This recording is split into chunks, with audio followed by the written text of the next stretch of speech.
దేవునికి స్తోత్రం. హల్లెలూయా. దేవుణ్ణి ప్రేమించే వారికి మేలు కలుగుటకై సమస్తముని సమకూడి జరుగుతున్నవి. రోమా 8:28లో దేవుని వాక్యము చెప్తుంది. అంటే దేవుని ఎవరైతే ప్రేమిస్తారో, ఇక్కడ మనం చూడాలి. మన దేవుడు అంటే సృష్టికర్త అయిన దేవుడు యేసయ్య మీద ఎవరైతే ప్రేమిస్తారో, మరి ఇంకా దేవుణ్ణి ఎందరైతే ప్రేమిస్తున్నారో అయితే దేవుణ్ణి ప్రేమించే వారికి మేలు కలుగుటకై, అంటే దేవుణ్ణి ప్రేమించే వారికి మేలు కలుగుతాయి. ఇక్కడ మనం చూస్తున్నాం. అంటే దేవుణ్ణి ప్రేమించే వారికి మేలు కలుగుటకై సమస్తమును సమకూడి జరుగుచున్నవి.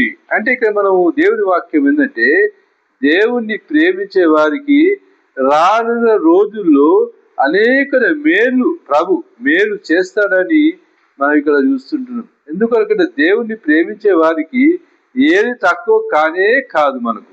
ఎందుకంటే దేవుని యొక్క ఆశీర్వాదాలు వస్తాయి, అనేక మేలు దేవుడు మనకు చేస్తాడని లేఖనము చెప్తుంది.